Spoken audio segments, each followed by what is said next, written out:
mais uma vez, a minha oração é que o Espírito Santo de Deus tenha liberdade de falar conosco.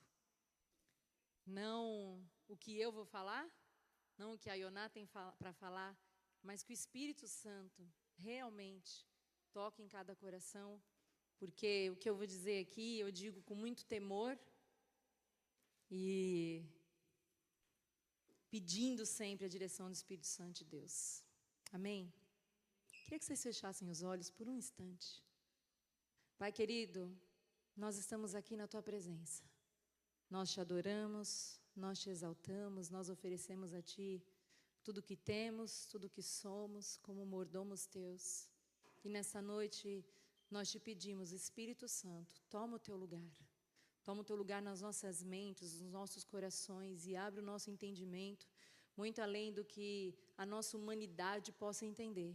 Que o Teu Santo Espírito tenha total liberdade sobre tudo que nós vamos ouvir aqui, sobre tudo que eu vou falar aqui, Senhor. Nada de mim, nada da Ioná, nada de invenção terrena, mas tudo do Teu Espírito. Em nome de Jesus. Amém. Nós temos falado aqui sobre mordomia e já ouvimos mensagens poderosas aqui sobre esse assunto. Nós entendemos que mordomia não é viver de mordomia, porque muitas vezes no Brasil, o nosso entendimento, fala assim, aquele ali só gosta de mordomia, quer dizer, só gosta de vida boa. Pelo contrário, nós aprendemos que o mordomo é aquele que serve. Nós aprendemos que o mordomo é aquele que vive para cuidar. E ele vive para cuidar, para zelar, para proteger o que não é dele.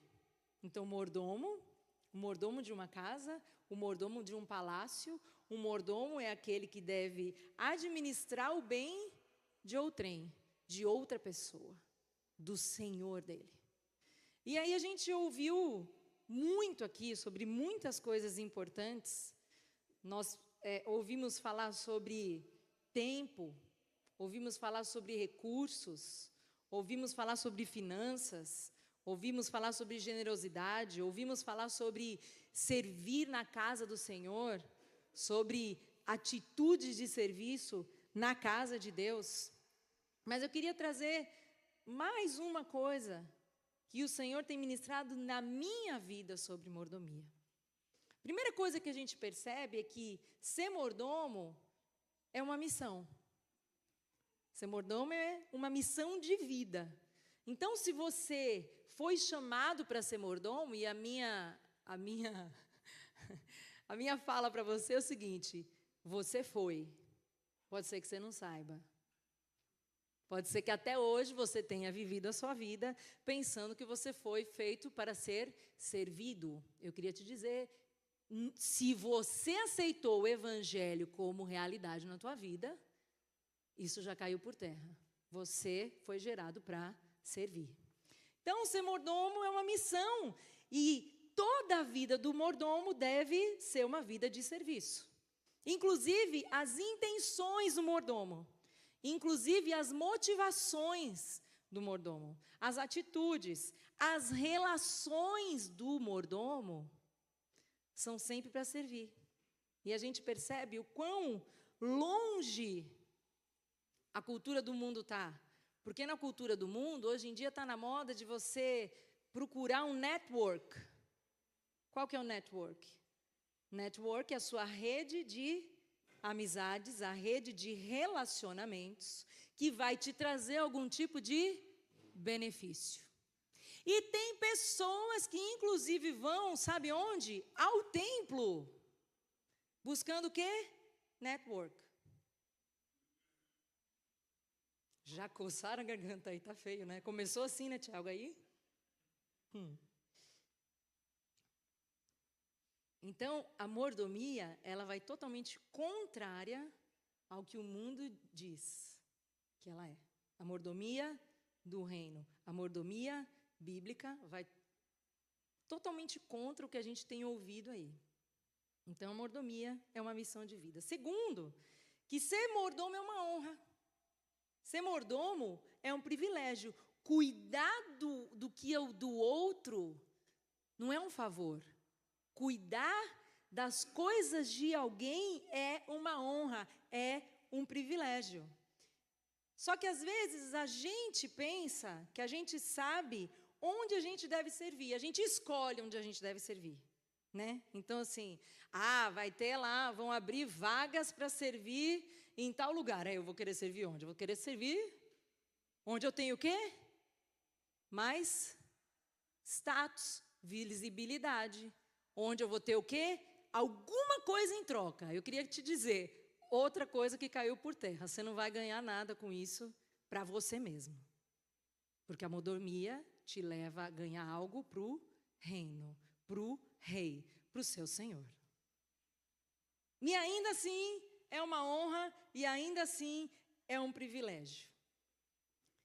E é Ele quem define como a gente vai servir, onde a gente vai servir. Então, quando você se coloca nessa posição de servo, você precisa estar com o seu coração aberto para deixar que o dono do templo, o dono do palácio, o dono do reino, escolha onde você vai servir.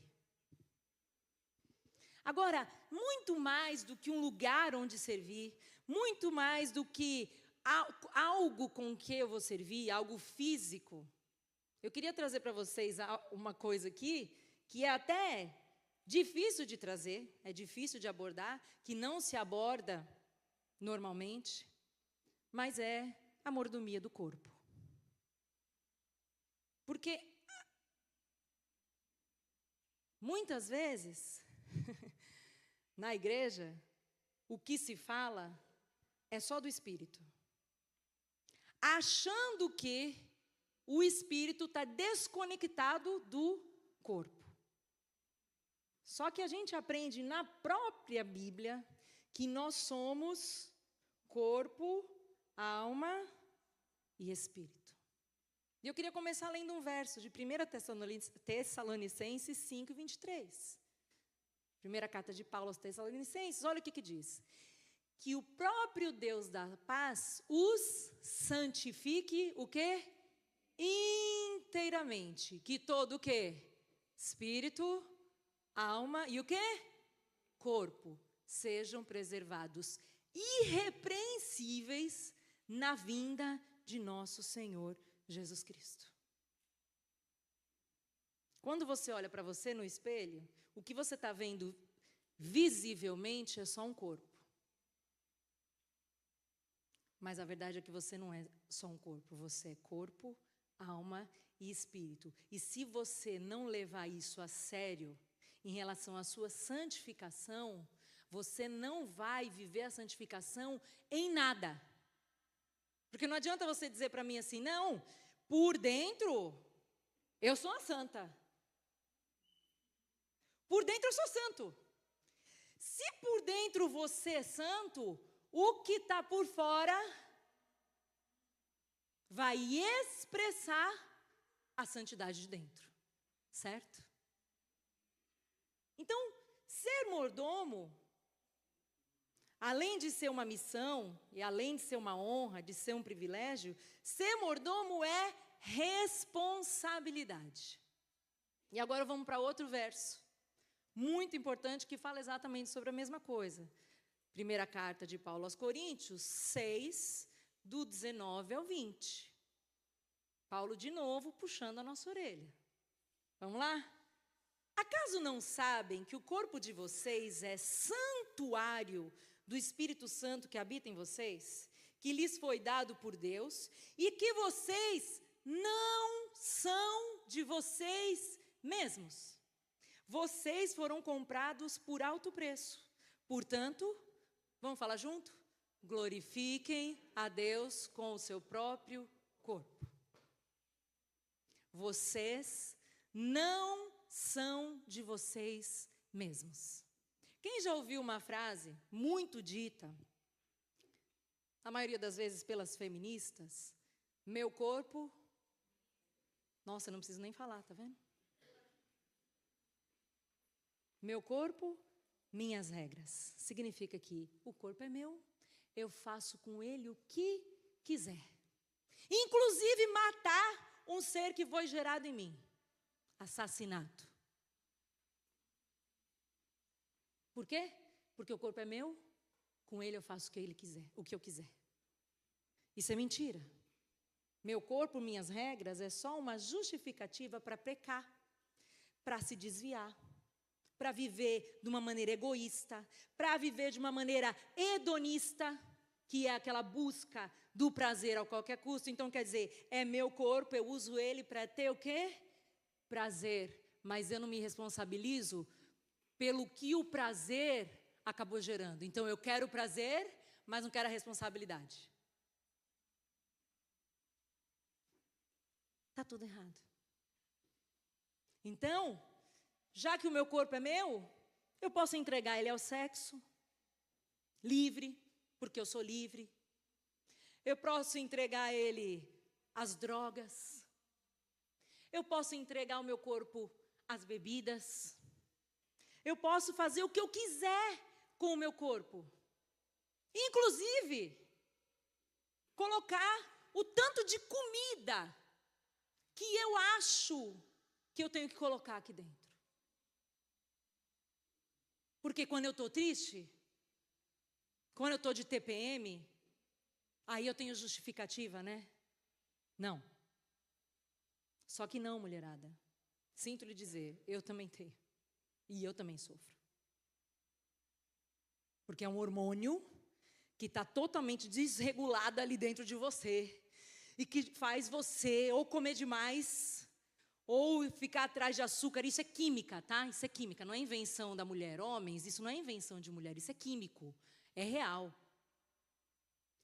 Só que, será que eu estou usando os meus hormônios ou as minhas emoções para me alimentar e fazer do meu corpo o que eu quero?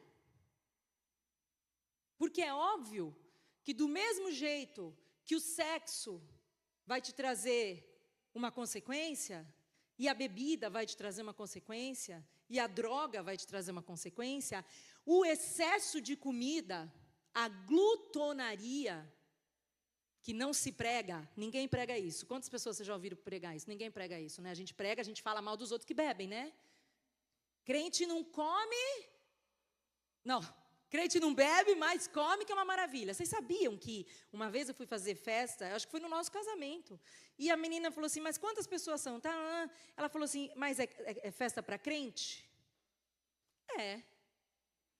Então a gente cobra mais. É verdade. Porque não bebe, mas come mais.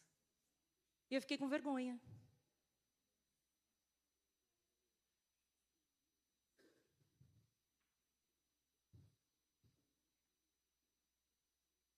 Se mordomia é viver cuidando do que é do Senhor, e o meu corpo é do Senhor, eu preciso de uma vez por todas entender que tudo que eu coloco para dentro precisa ser para a glória de Deus. Tudo. Isso envolve tipo de comida, porque Deus fez o tipo de comida certa para nós, sim ou não? E a comida que a gente come é o tipo de comida que Ele fez para nós, sim ou não? Não. Envolve o tipo de comida, envolve a quantidade de comida, envolve o controle sobre o horário que você vai comer aquela comida. Porque Deus nos deu uma coisa lá no Éden. Leia lá depois Gênesis 1, 28, 27, 28, lá no Éden, chamado domínio. Domínio, ele disse, dominem. Adão foi lá, pecou, e com a queda, perdeu o quê? O domínio. Aí você fala, então tá vendo? Por isso. Aí eu queria te dar outra notícia, melhor ainda. Jesus foi lá na cruz e resgatou para você o quê? O domínio. A autoridade. Então, se você creu no sacrifício, recebeu a redenção, eu queria te dizer, você tem domínio do Espírito sobre todas as coisas. O domínio foi resgatado para você. O domínio foi restaurado para você. E aí vai ficando cada vez mais difícil, mas essa é a verdade. Você não tem desculpa para fazer com o seu corpo o que você está fazendo. Eu não tenho desculpa, ioná, para fazer com o meu corpo o que eu estou fazendo. Ou deixando de fazer o que eu preciso fazer. Agora, se eu entendo que Deus me deu o domínio, que o domínio próprio é capacitação do Espírito, e isso precisa refletir no meu corpo. E isso precisa refletir na maneira que eu lido com o meu corpo. E agora eu queria te fazer uma pergunta. Você come as suas emoções?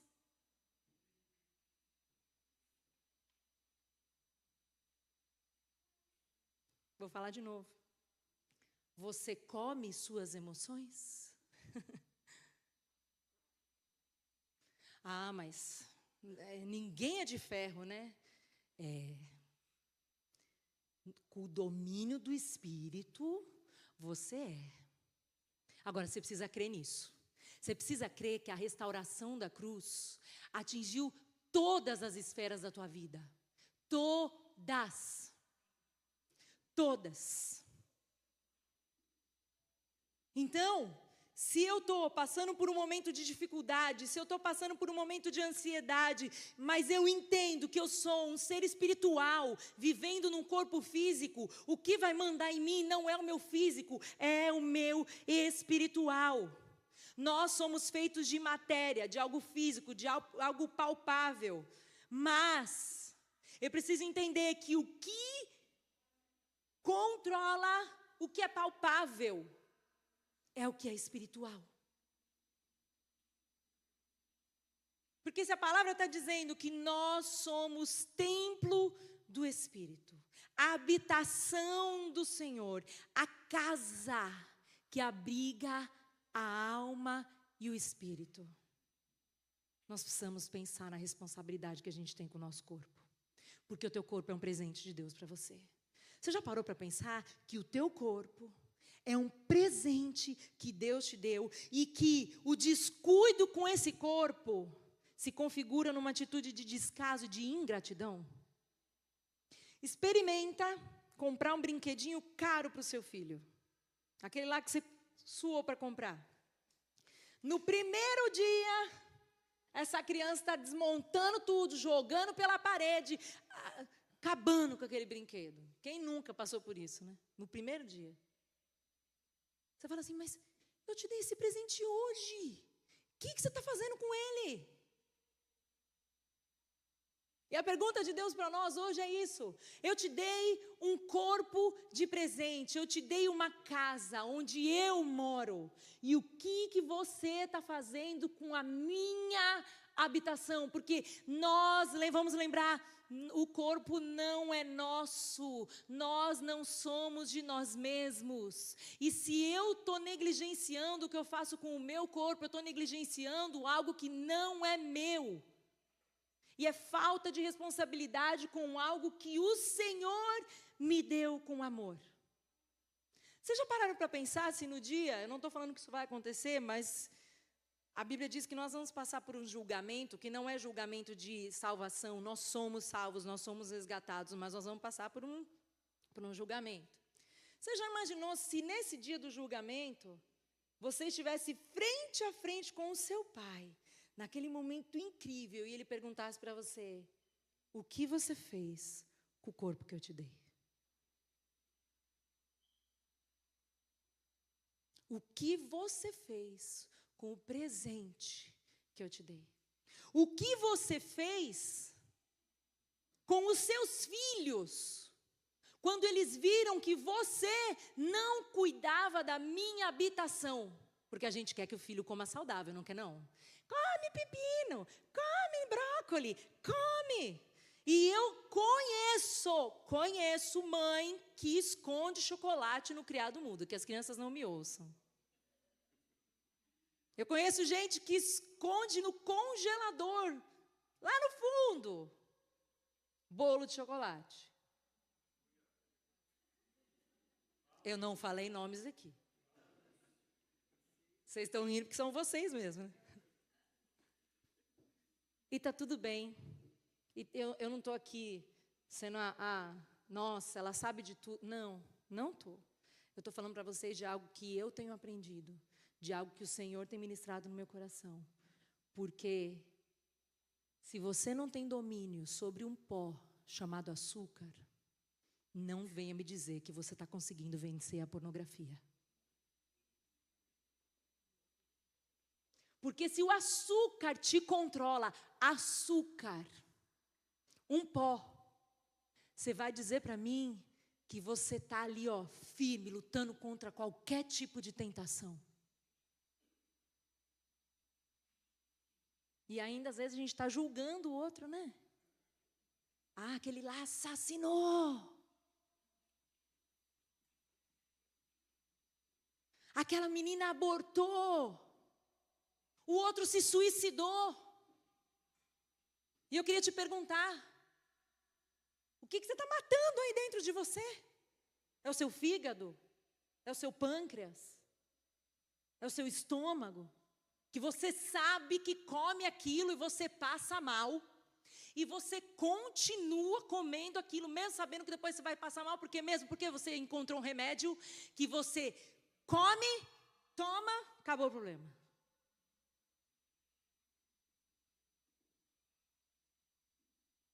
A gente fala de quem se suicida. E a minha questão é, quantas pessoas já se suicidaram comendo? Esse dia eu estava estudando sobre comida, sobre nutrição, e aí tinha um doutor falando que inúmeras doenças surgiram após a Revolução Industrial, que colocou lixo acessível para a gente comer. E essas empresas estão bilionárias. A empresa que coloca um temperinho ali, que você não consegue comer um. Eu não vou nem falar nome, porque tem um que para mim é uma luta. É o Puff, não vou falar o nome, mas é Puff, sabe? Laranjinha, sacão. Se você entregar um sacão daquele para mim, você me esquece. Me esquecia, porque eu não faço mais isso. E aí você vai no Publix comprar laranja, e quando você para no caixa, a primeira coisa que tem ali, ó, 2 por 1. Né? Acho que tem mais gente aqui que tem tentação nessa área. Estou abrindo aqui minha vida. Será que você não está cometendo suicídio dia a dia com o tipo de estilo de vida que você está levando? E assim, quando você não sabe, é uma coisa.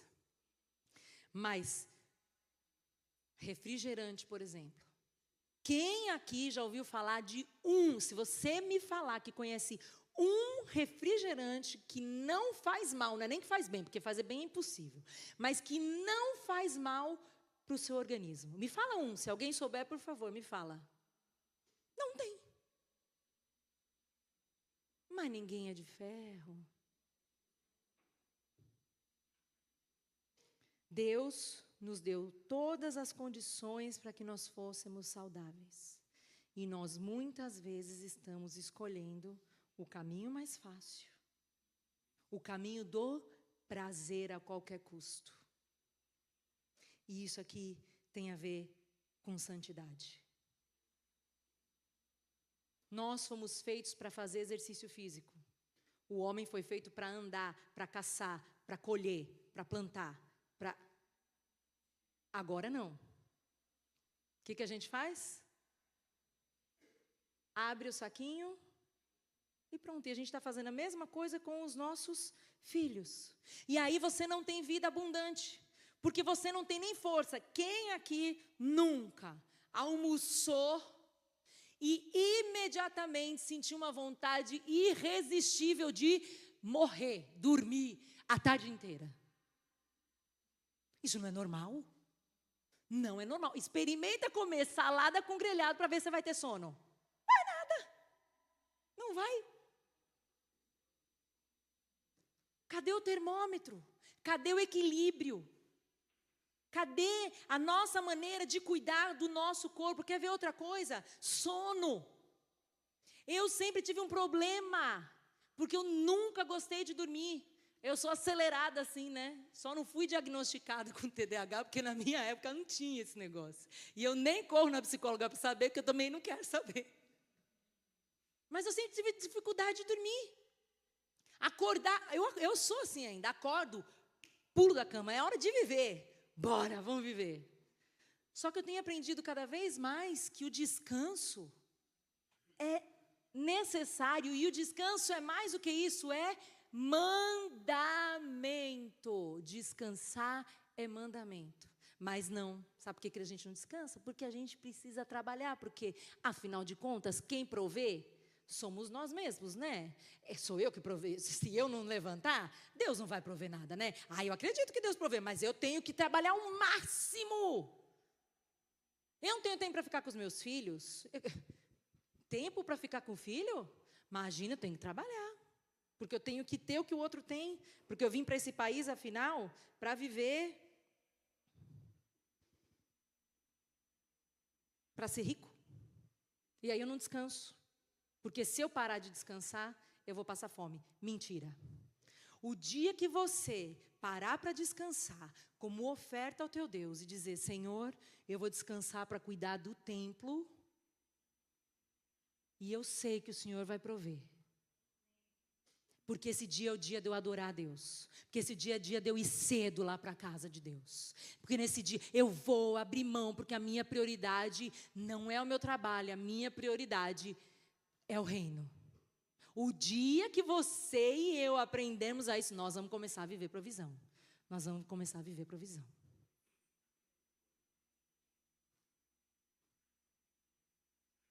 Se você não cuida do teu corpo, você não é capaz de cuidar de ninguém.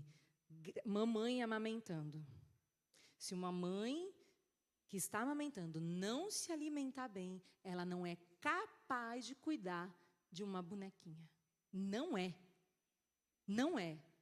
Porque se falta vitamina na mãe, falta vitamina para bebê. Agora, se você foi chamado, de acordo com o Evangelho, para cuidar do outro, para suprir o outro, e não cuida de si, eu queria te dizer, você está sendo irresponsável. Cuide de você, para poder cuidar do outro. Como que está a nossa vida? Como que está o nosso estilo de vida? Como que estão as nossas emoções? Será que as nossas emoções têm causado doenças que a gente ainda não percebeu?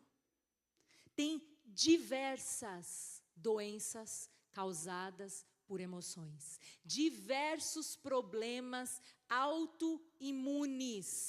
Sabe qual que é o problema autoimune? O teu corpo guerreia com ele mesmo. E sabe onde tudo começa? Aqui. E é óbvio que o doente não cuida de ninguém. Será que a gente está adorando a Deus cuidando do nosso corpo? O que está nos impedindo de cuidar do templo?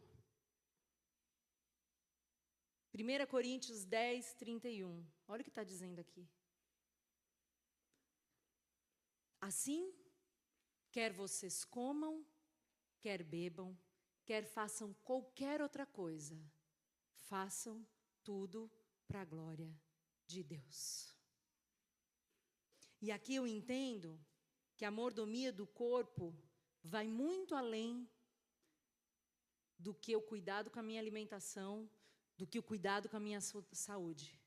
É uma questão de voltar às raízes. É uma questão de voltar para o domínio.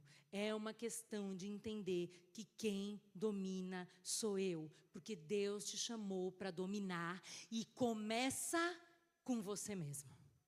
A primeira coisa que você e eu precisamos aprender a dominar é o nosso eu.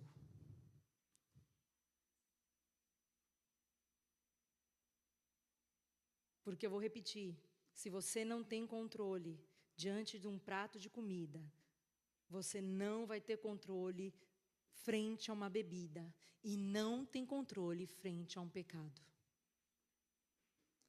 Quem não tem controle, e eu estou falando de todos, eu estou falando de mim, porque por muito tempo eu não tive controle.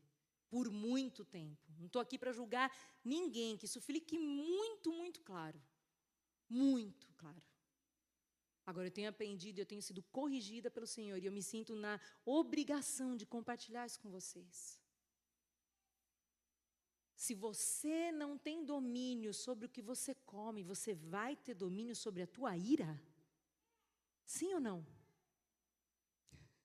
Deus nos deu alimentação, Deus nos deu a nutrição para nos fazer bem, não para fazer a gente perder o controle. E agora a gente tem esse ensinamento, Senhor, me ensina a dominar o que eu como, porque se eu domino o que eu como, eu domino a minha ira, eu domino a minha raiva, eu domino a minha vontade de acabar com tudo, eu desenvolvo paciência, eu desenvolvo autocontrole. O que é pornografia? Pornografia é resposta imediata a estímulos. E qual que é a diferença de uma pornografia e de um prato que você não consegue parar de consumir? Nenhuma. Porque se você perdeu o controle e você está deixando de cuidar do seu corpo, você já está pecando. Nós já estamos pecando. Você não tem controle sobre comida e vai falar para mim que tem controle sobre o adultério? Você não tem controle com a comida e vai dizer para mim que você tem controle com a fornicação? Porque se meu corpo é do Senhor, eu não posso entregar o meu corpo para quem não tem aliança comigo. Jovens, em nome de Jesus, o corpo de vocês não é de vocês. E se eu tivesse ouvido isso há muitos anos atrás, eu teria lidado diferente com o meu corpo. Jovens, o corpo de vocês é do Senhor.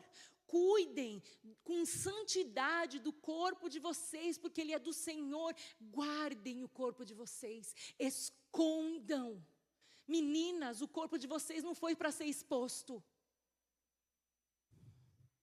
Vocês não são mercadoria. E o mundo está dizendo, mostra, porque mostrando você vai conseguir carinho. Mostra, porque mostrando você vai conseguir atenção. Se expõe como um açougue. Meninas, em nome de Jesus, eu falo isso aqui com todo o temor do mundo. Se escondam para Jesus. Porque o homem que te procurar vai te amar do jeito que você é, por dentro.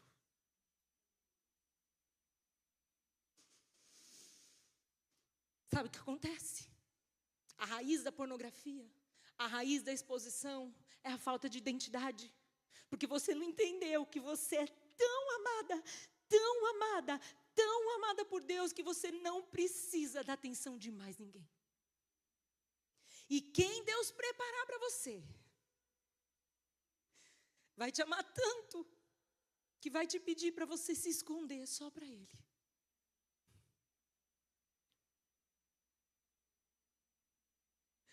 Porque um homem que escolhe uma mulher pelo corpo dela, é pelo corpo mesmo que ele vai deixá-la. Então, em nome de Jesus, nós não somos de nós mesmas. Por quê? Por que que a gente se expõe tanto? Por que que a gente está se colocando em vitrine?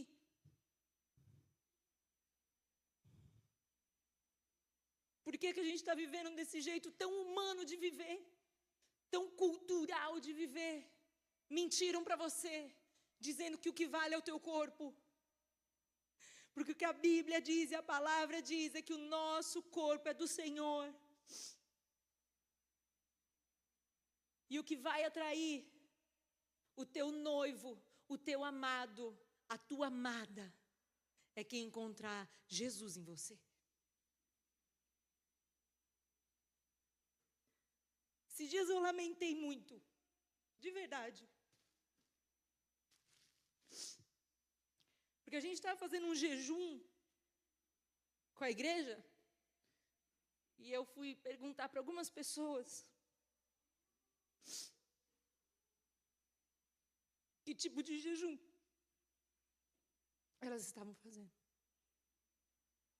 E eu tive as melhores desculpas do mundo. As melhores desculpas. Porque tem gente que é viciada em dar desculpa.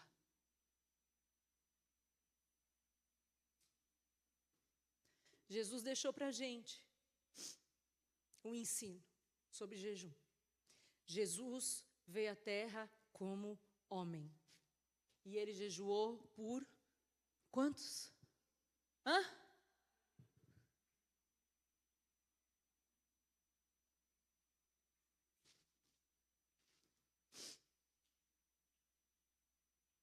Jejum é uma disciplina que todo crente devia exercitar. E os crentes deviam parar de acreditar na mentira de que eles não conseguem. Porque se você quiser viver algo maior e mais profundo, eu queria te convidar. Comece a jejuar. A mulherada está cansada de ouvir isso de mim. Primeiro, o jejum mostra para você mesmo quem é que manda no teu corpo.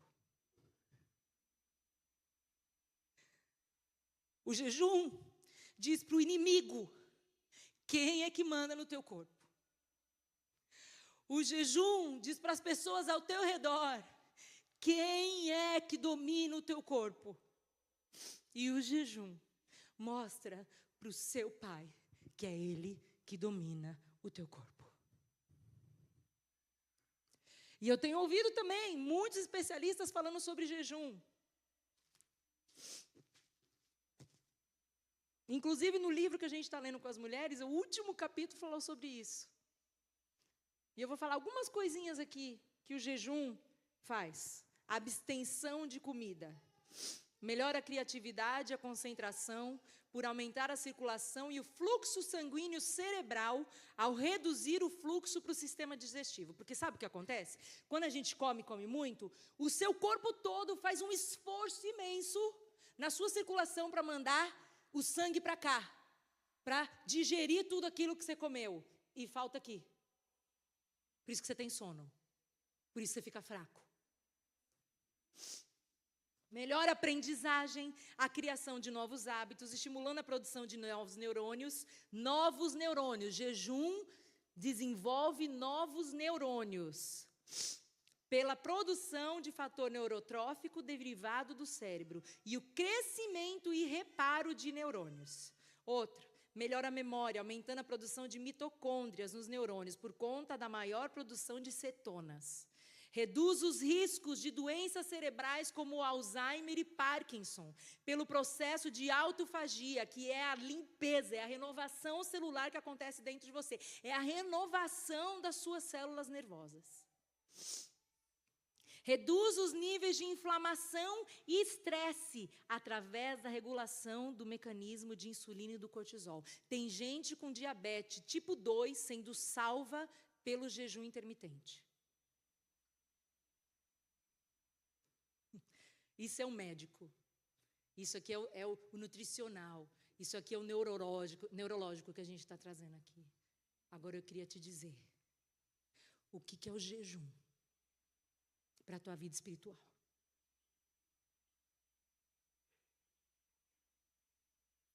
Está na hora da gente viver uma fé de verdade. Está na hora da gente aprender a abrir mão de coisas que a gente não abria antes, para alcançar níveis de conhecimento de Deus que a gente não acessou. Eu e o pastor tivemos uma experiência com o jejum há uma semana atrás. E eu vou falar aqui, não é para me gabar de nada, não é para nada. A Bíblia fala que a gente não deve compartilhar o jejum, dizendo assim, eu sou um coitadinho, estou em jejum. Ele fala, vai lá, lava o rosto, passa perfume, mas não fica lá falando que você fez jejum para se mostrar mais santo que os outros. Então eu tenho muita consciência disso, e o que eu vou dizer aqui não é para falar que eu e o pastor somos os mais santos. Não, a gente está buscando, a gente vai buscar sim. Vai buscar, eu busco todo dia a santidade, todo dia. Mas eu não estou aqui falando isso por isso. Mas nós vínhamos aqui com as mulheres, depois os homens com a gente, fazendo jejuns de 3 dias. E da última vez, nós conversamos e dissemos, nós vamos fazer o próximo de 7 dias. E eu falei, nós vamos. E nós começamos. Num final de semana, onde tivemos inúmeras mesas para sentar, inúmeros pastores para receber, pessoas que nós recebemos, inclusive, na nossa casa, e nós servimos sem comer, porque a mesa não é sobre comer, tá? A gente ouviu o hino aqui hoje dizendo assim, e ao partir do pão, os olhos se abriram. Lembram? E ao partir do pão, os nossos olhos se abrem e reconhecemos quem tu és. Quando eu partilho o pão, quando eu dou para o outro pão, e não penso na minha fome, Jesus é visto, Jesus é conhecido. Então não é sobre a comida, mesa não é sobre comida, gente. Mesa não é sobre comida, mesa é sobre comunhão. E nós somos 1 dia, só água, 2 dias, 3 dias, 4 dias, a fome acabou. Sabe o que ficou? A vontade. Vontade. Passamos muita vontade. Só que existe uma coisa capacitando a gente chamado Espírito Santo de Deus. Que eu, de verdade, antes de começar, eu não imaginei que a gente ia conseguir. Sabe o que aconteceu? Passou a hora do jejum e nós olhamos para o outro e falamos assim, não vamos comer, nós vamos dormir e nós vamos entregar amanhã. Entregamos no dia seguinte. E Deus falou com a gente. E a gente viveu um momento lindo juntos. De ouvir a voz de Deus. De experimentar mais o Senhor. De ver coisas se movendo no mundo espiritual que a gente nunca viu. E eu queria te convidar a viver algo novo no altar do Senhor. Eu sei que tem gente que tem problema médico. Eu sei que tem gente que toma remédio. Eu sei de tudo isso.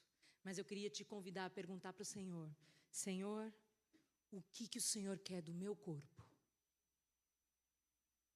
Porque eu preciso dizer para o meu corpo que quem manda é o Senhor. E eu preciso ser curado. Porque Deus tem cura para você. Deus tem cura emocional para você parar de comer do jeito que você está comendo. Deus tem cura espiritual para você parar de buscar a pornografia que você acostumou com ela. Para que você vença e rompa e encontre cura no Senhor. E conheça mais do Deus que criou o teu corpo para a glória dele. Eu quero viver mais. E eu não estou falando aqui de quantidade de dia, tá? Porque Deus, eu sempre falo isso para as meninas. Não é porque, 7 dias, não. É quando você decidiu abrir mão do seu eu.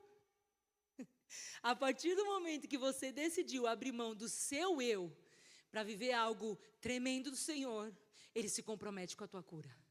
E eu queria convidar você, se você quer viver algo do Senhor novo, eu queria te convidar a vir aqui, porque eu sei que hoje é noite de cura. Eu sei que hoje Deus quer curar mentes, eu sei que Deus quer curar emoções, eu sei que Deus quer curar hoje organismos, corpos. Eu sei que hoje é uma noite de cura. Eu queria te convidar, dê um passo de fé e vem aqui, porque eu quero ministrar cura sobre a tua vida. Porque eu já fui parar no hospital com crise de ansiedade, com um lado todo paralisado, por causa de um problema que eu tinha gerado aqui, de uma ansiedade que estava gerada aqui. Então, vem para cá. Se você está lutando com uma doença física, e entende que Deus pode te curar hoje, vem para cá, porque eu quero orar por você. Porque hoje é dia de cura. E eu creio que Deus pode fazer milagres nessa noite. Eu queria te convidar, queria todo mundo ficar de pé, por favor. E você que sente que precisa dar passos além, vem aqui e diga: Senhor, eu quero viver a cura do Senhor. E eu creio que eu vou viver no meu corpo as evidências dessa cura. Eu creio que Deus cura a ansiedade hoje aqui. Eu creio que Deus cura a falta de controle. Eu creio que Deus nos capacita com um domínio sobrenatural. Eu creio que hoje Deus não me trouxe aqui à toa para falar de corpo, se Ele não tivesse cura para derramar sobre nós.